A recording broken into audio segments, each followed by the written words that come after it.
From Vinegar Syndrome comes The Vineyard, which is kind of partially written, starring and partially directed by James Hong, the man who played Lopan in Big Trouble in Little China. This came out in the mid-80s, and this is the kind of horror movie that I just eat up.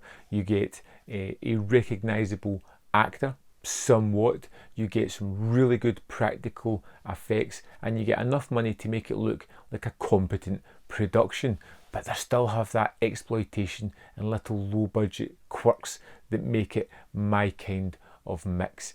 We get James Hong, who's really stretching himself here. He's playing an ancient magician who is trying to find a bride so that he can sacrifice her and live forever. Wow, that sounds awful, like Big Trouble in Little China. Now I see it. Anyway, he has this vineyard which is renowned amongst the wine drinking community for creating the best wines, of course, and with great success. There must be a little bit of darkness behind all that. It turns out he's been living for centuries, and he just now, at this moment, is pretending to be a kind of producer, going to bring aspiring actors over to maybe star in a movie. He gets his bunch over to start with, and he is going to slowly, one by one, infect them with spells and kind of use them as his sustenance to drain their blood to keep him young at the moment, and maybe bury their bodies in the vineyard, giving that wine that extra something that no other winery can compete with.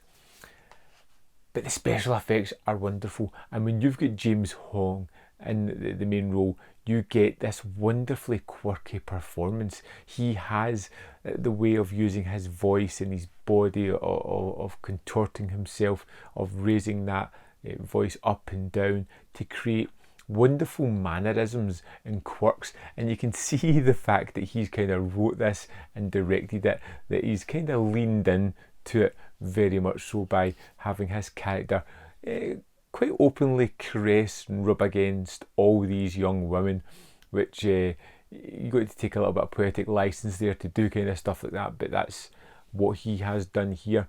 Like I said, the effects are wonderful. You get one at the start as he suddenly starts to transform into something grotesque, desperate in need of his blood from the younger victims that he has chained up. You get all kinds of wacky stories of his clan of martial arts wielding henchmen. We get him and his wife at the start, who he discovers is having an affair, and he makes the person, the worker that she's having an affair with, basically get fired.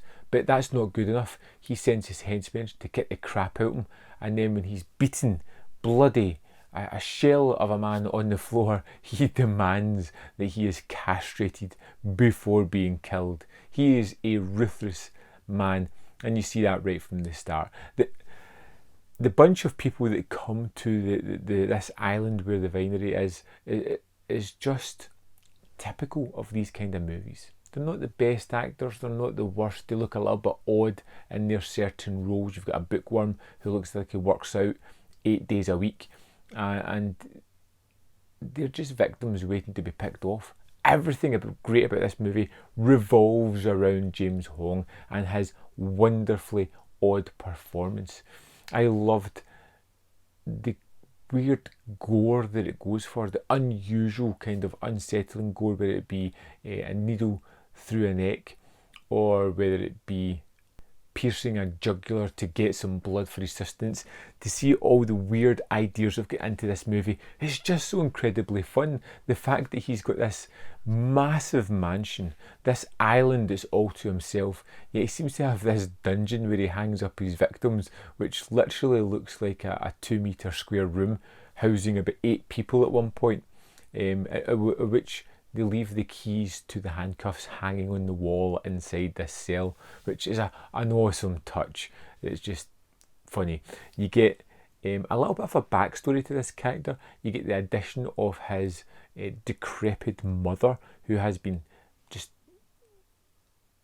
decaying for centuries, who kind of bounces about this room looking to pick people off. You get the idea that this wine is almost part spell as well, in the way that it's infecting people. And as if that wasn't enough, you get zombies in here as well. You get the unsettled victims of this character who rise up from the grave looking to attack because they don't have that closure that they should have had in life, because they were cut short by this maniacal madman. The Vineyard was awesome. Terrific, fantastic, practical effects, which, like I've said a million times, always look way better. You get a terrific lead performance by Hong. You get some nice lighting, some nice direction, good production standards, and you get a nice bunch of victims who you're like, yeah, I'm looking forward to seeing you getting brutalised and murdered in a strange way. You're that kind of annoying. The Vineyard was a terrific blind buy and first time watch. I am going to watch this one again. I'm going to get some friends over, get some beers, pizza and this on, and it's going to be a whale of a time. Can't wait to revisit this one. Have you seen it? Let me know in the comment box your thoughts on this movie, and I will see you next time on Man v Film.